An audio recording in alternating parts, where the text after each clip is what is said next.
What's going on, guys? Antonio here. Do me a favor, hit that thumbs up for me, and let's get into it.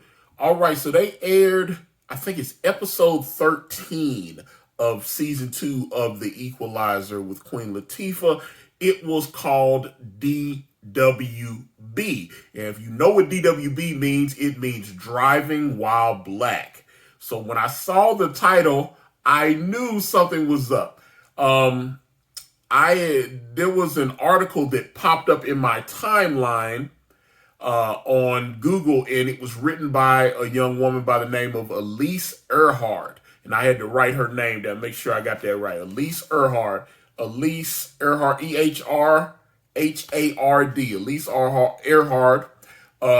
She's a conservative. Her articles popped up on a couple of different conservative websites. Looks like they're aggregators. Basically, she can post and write one article, and if they take her RSS feed, then it just syndicates to multiple different blog sites. So that's what it was. But her article on this episode of The Equalizer has popped up on a couple of Newswatch and a couple of other websites, and I saw people talking about it on Reddit. There are a couple of Equalizer threads on Reddit. I was just checking. I was kind of curious how people were going to react to this episode. Because I'm actually, if you haven't seen the episode, then you probably don't want to keep watching this video. But I'm going to talk about the episode because I had some strong thoughts on it. But I made a video, few weeks back about Equalizer, especially this season, season 2. I thought season 1 was pretty well done. My only criticism of the Equalizer television show is you have to, which I said in the video, you kind of have to suspend disbelief. You have to believe that a woman that's only, 5'10" and in her 50s and over 200 something pounds, which Queen Latifah is, can beat up like 3 or 4 guys at the same time. There are guys that are thin and in shape that can't beat up 3 or 4 guys at the same time. You know, she's like ex-Special Force CIA operative, blah, blah, blah. You know, the whole thing, which is what the original Equalizer was and what the second Equalizer, which was Denzel Washington's Equalizer. Well, I mean, it's same background. Robert McCall from the television show and Robert McCall, Denzel Washington, they were both like, former special ops guys. They had done a lot of stuff for the government, black ops missions and whatnot, and then obviously went into the private sector and started helping people, which is what Robin McCall, Queen Latifah's character, same deal. And this is what, Chris Noth was her former CIA handler, the guy that trained her and taught her all the kind of thing. Obviously he got booted off the show because of allegations, which he still is not. You know what I'm saying? They never proved anything. He just lost his job. But let's actually talk about some of the reasons I've been critical of Equalizer this season as opposed to like I said, first season, you just kind of had to suspend disbelief that Queen Latifah's character could do what she's able to do, right? This season, they decided to kind of push the boundaries a little bit, and they started doing, taking time off of actually focusing on telling the stories, and now they're kind of mentioning more, they're kind of getting into social justice or social injustice, I should say. In the previous video, I kind of mentioned 2 episodes that I saw that were kind of cringeworthy. One was the so-called Karen episode where Queen Latifah's aunt and her daughter were in a department store. There was a white woman in the store. They were all shopping.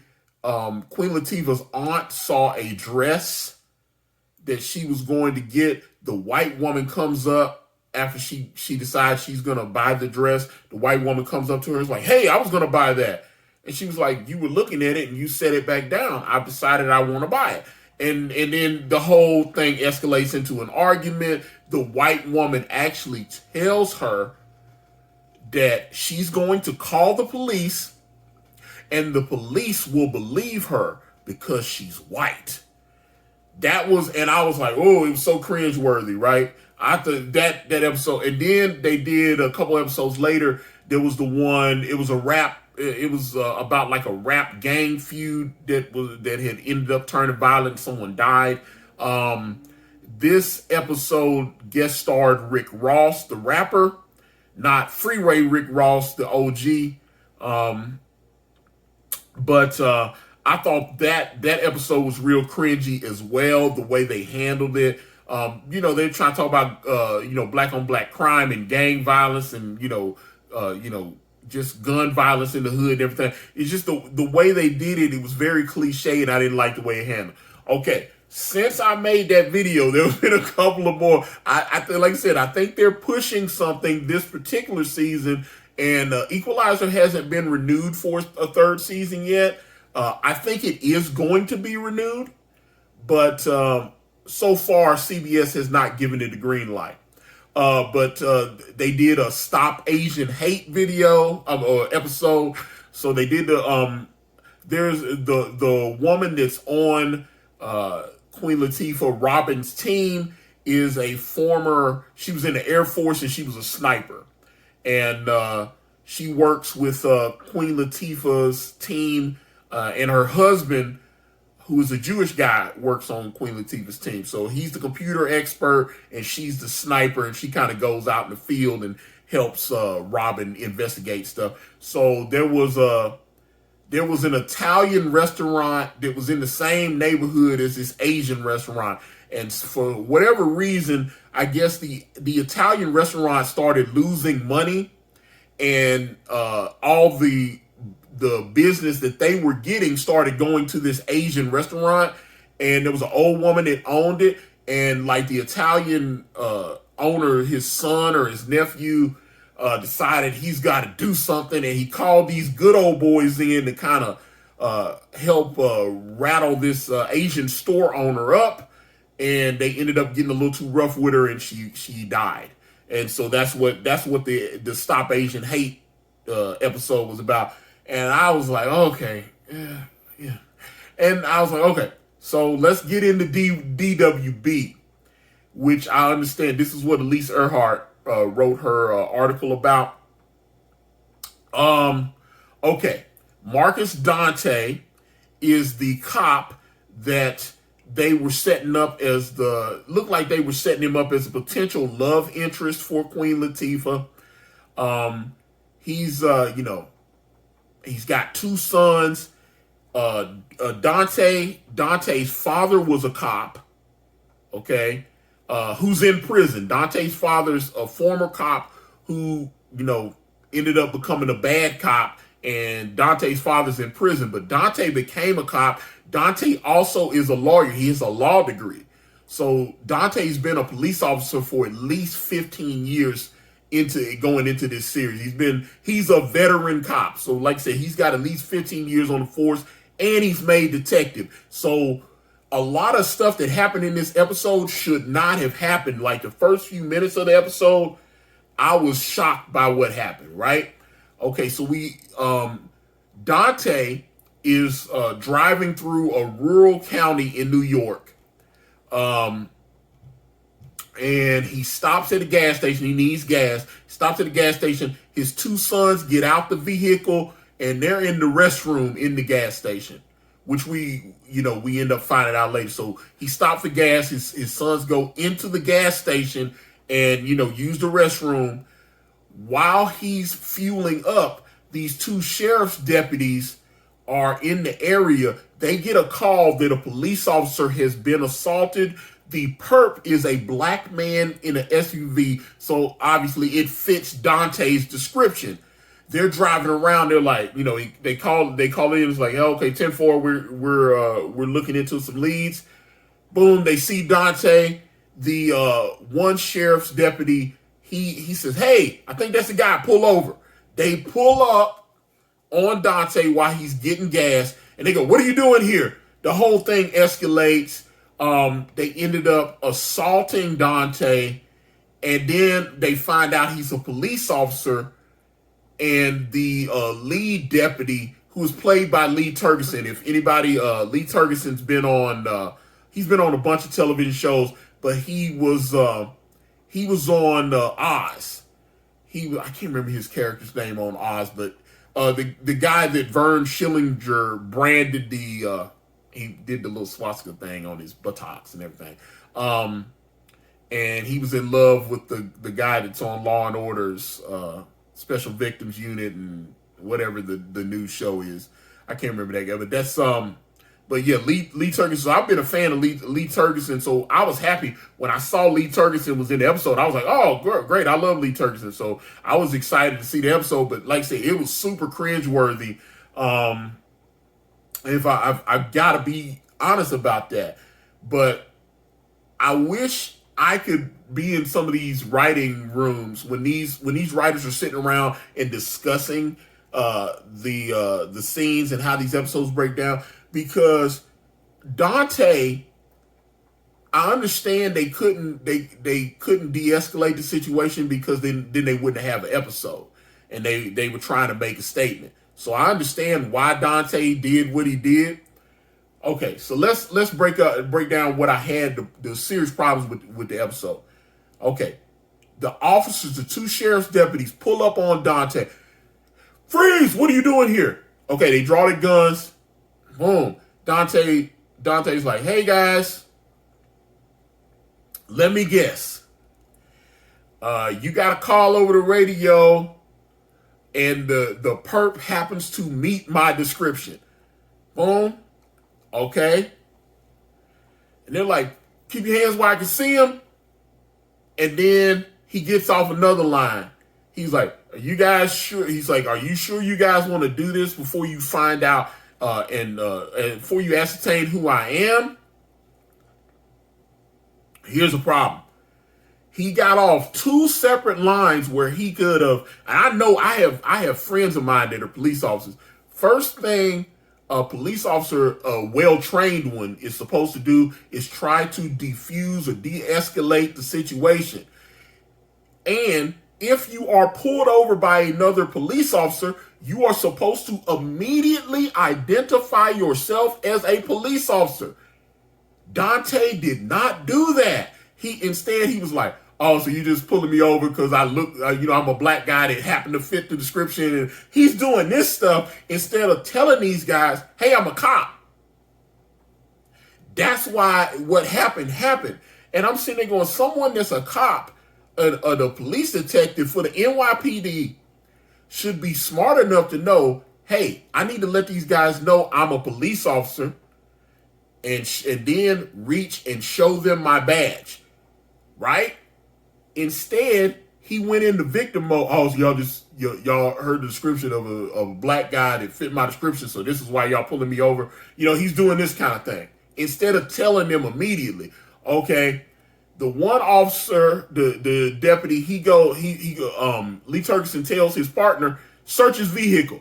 Dante goes, you do not have permission to search my vehicle, that is something that civilians do have the right. If the officers do not have a warrant, you do not have to allow you have the right to protect yourself from a illegal search and seizure. That's a law, I think, in all 50 states. So they didn't have a warrant and they had the wrong guy. So he's like, you don't have the right to search my vehicle. Boom. But he's still not telling them he's a cop. He's telling, okay, so then he gets out. Then after, like I said, he's spoken to the officer at least like twice at this point. At least twice. Then he finally goes, hey guys, I'm in NYPD. And at that point, Lee Turgeson's character pulls his taser out and tases Dante. Boom, he falls like a sack of potatoes.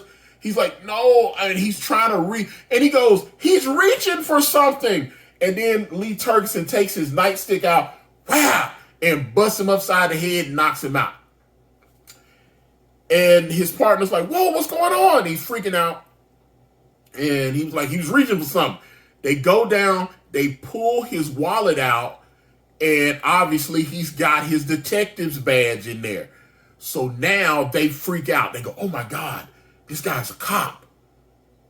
And instead of just going, uh-oh, I just tased this guy and busted him upside the head, I'm probably going to get into some trouble. but I need to own up to the mistake that I made, right? That's not what happened. They decide, Lee Turgeson's like, we can't let this guy talk. We can't let him, because, with everything, he said, with everything going on in the world today, they're not going to believe that this was an honest mistake. We're automatically going to be guilty because Lee Turgeson's a white guy and his partner is a Hispanic man. So they're like, we're automatically going to be guilty because we're cops. So they come up with this. This was the most insane thing I've ever seen. Now, the other sheriff's deputy goes, hey, we're at this gas station. What about the security cameras? And Lee Turgeson goes, oh, his cameras haven't worked in a couple of months. He's like, oh, his cameras. He says, so I think we're clear there. So they decide, hey, let's take Dante and put him in the trunk of the car. Or let's put him in the police vehicle and drive him up and imprison him instead of apologizing and trying to be held accountable for the mistake that they made, right? But like I said, Dante had at least 2 times to identify himself as a police officer, which he should have done.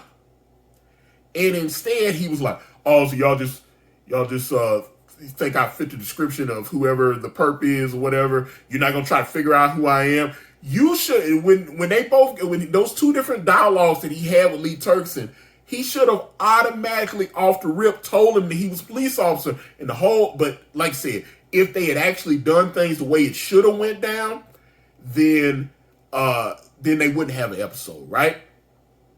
I get that, right? So that's why it didn't happen. They had to make their message, but it was so unrealistic. And then obviously the 2 kids, like I said, they were in the restroom. We didn't know this at first. We didn't know that Dante's children were with him. So they cut inside the gas station and Dante's 2 sons are coming out and they see these 2 sheriff's deputies picking their father up like a sack of potatoes and throwing him in the police vehicle and speeding off. And it was made worse because the store owner thought the 2 black boys was stealing. He goes, hey, empty your pockets. The whole thing, that was over the top too. So the guy that owned the store, or the manager or whatever, he thought the 2 black boys was stealing instead of freaking out because they see these 2 cops carrying their father who is unconscious and put him. The whole episode was so over the top. I couldn't believe it. And like I said, the first season of Equalizer, which I think was only like 12, 13 episodes, I thought those episodes were very well written. And I wish they had kind of kept it to that, but they didn't.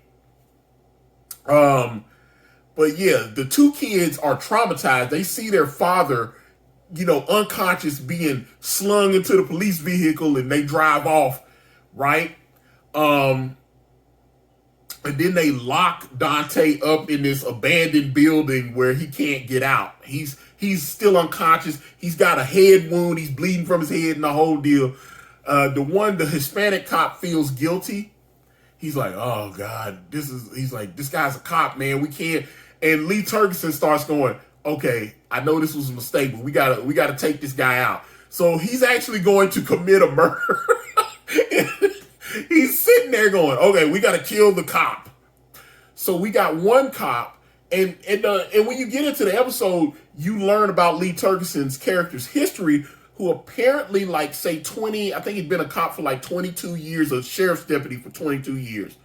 When he was a rookie, his supervising officer had apparently pulled over a black man and beat him, broke his ribs and everything. They ended up having to pay this black guy out like couple $100,000 or whatever. He filed a lawsuit, and Lee Turgeson's character actually testified against his supervising officer, and he did the right thing. He was like, hey, we made the mistake here, and we shouldn't have done that, and my supervising officer made a mistake and was way too aggressive with the guy, whatever, so that's Lee Turgeson's story. But then you flash forward like 22 years and the role is reversed and he's the one making the mistake. So I thought that was interesting.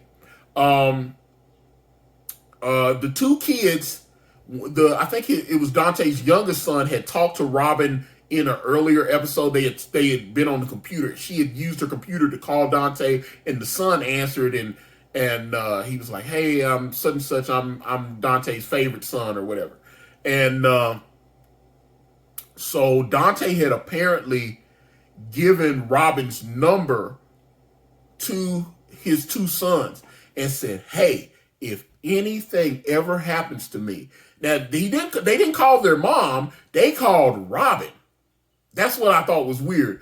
Because then the mother showed up at the Robin pulled up to the gas station to hook up with the two kids, and then Dante's ex-wife pulled up, and she was like upset that she was like, "Why did my ex-husband tell my kids to call you if you seeing my husband?" She's freaking out like that. Instead of going, but Robin talks to the two kids. "Hey, these two cops took my dad and put him in the vehicle and drove off with him." They go to the sheriff's department. They have no record of any police being in the area. There were 8 patrol cars on duty, but they only had like GPS logs for 7. So then the detective work begins. Obviously, we get towards the end of the episode where they're taking Dante out to a farm to take him out and dump his body out there. He's like, "Hey, we're going to just dump him out here at this farm. Nobody's going to find him. And then it'll be over." And the Hispanic cop is like, "No, man, we need to tell the truth." There's always one guy that's trying to do the right thing. He's like, "Oh, we got to tell the truth. We got to tell him what happened." Dante manages to kind of cause the car to wreck and do the whole thing. Lee Tergeson's character's got a rifle. Dante's running away. Pow! Blasts him with the shotgun, but it goes right through his shoulder, right? Oh, he falls down. Oh, he gets back up. He's bleeding. Oh, he's running away. He hides in the woods. When the wreck happened, the Hispanic cop was either killed or knocked out. I'm assuming he's still alive, but he was unconscious. He's got his head on the steering wheel. He's like, oh. But Lee Tergeson, obviously, like I said, he gets out with the rifle. He's chasing Dante, he's like, come out, wherever. He's chasing him like a crazy person. Instead of just going, "Hey, this is a serious mistake, and I'm going to get in trouble if I get caught," and the whole deal. Robin's tracking him down. Dante hides. I think he hides under a bunch of leaves. He covers himself in a bunch of leaves, and he waits. Lee Tergeson is going around. He's like Elmer Fudd with the "I'm going to kill the black guy." He's doing the whole Elmer Fudd thing with the rifle, and Dante gets a rock. Dante jumps out. He beats up Lee Tergeson, and he takes the rock and just starts smashing him in the face. Pa, pa, pa, pa, pa. So he killed this dude. He killed the bad cop with his bare hands and a rock. And the whole thing, like I said, it was crazy, right? Robin gets there. She's like, "Hey, I got you, man." And, like I said, he's bleeding out. She gets him, she saves him, gets him to the hospital, the whole thing. And then at the end of the episode, Dante decides he can't be a cop anymore. So he turns his badge in and decides he's not a cop. Even though he just got assaulted and illegally detained by 2 police officers. And I'm telling you, that's at least like a $5-10 million lawsuit. He got shot. He just like, I'm sitting there going, why is he not filing the law? Not to mention, like I said, his ex-wife is even mentioned he's got a law degree. So he knows this is a major lawsuit right here, but he's like, this has broken my spirit. I need to take some time and think about things. I don't know if I can be a police officer anymore. And the whole thing, like I said, and so this episode was super cringy. I understand why people got crazy. Like I said, you read some of the stuff on Reddit and you read like this article and stuff, and I understand what her point, Elise Earhart's point is when she wrote her article. I actually happen to agree with it. I think Equalizer needs to just tell stories, and because like I said, it wasn't realistic. Dante had at least 2 separate opportunities to identify himself as a police officer and failed to do so. And then they did he's reaching for a gun, and he was actually just reaching for his badge to show him he was a cop. And then after they, like I said, it was game, set, match at that point. But if you watched DWB, if you watched the Equalizer this past week and you disagree with me, because I remember when I did my last video on the Equalizer, there was a woman in the video, and if you're watching this, I appreciated the differing viewpoint, because you didn't agree with me that the episodes were a little cringy and woke. I thought this one was super cringy and super woke, but I would love to hear from people that disagree with me. Get in the comments, let me know what you guys think. I'm out. PlaceTheBets.com, guys. Are you tired of crapping out on sites like Fanduel and Draftkings? Go to PlaceTheBets.com, set your fantasy lineup, baseball, football, basketball, hockey. They got them all. They'll set your lineup. 30 days is only $1. You can go, you can sign up right now. That 30 days is only $1. PlaceTheBets.com and get that Skrilla. Thank you for watching. Please like and subscribe, and please check out my podcast at anchor.fm/Ikari Press, or just type in Ikari Press on your favorite streaming platform today.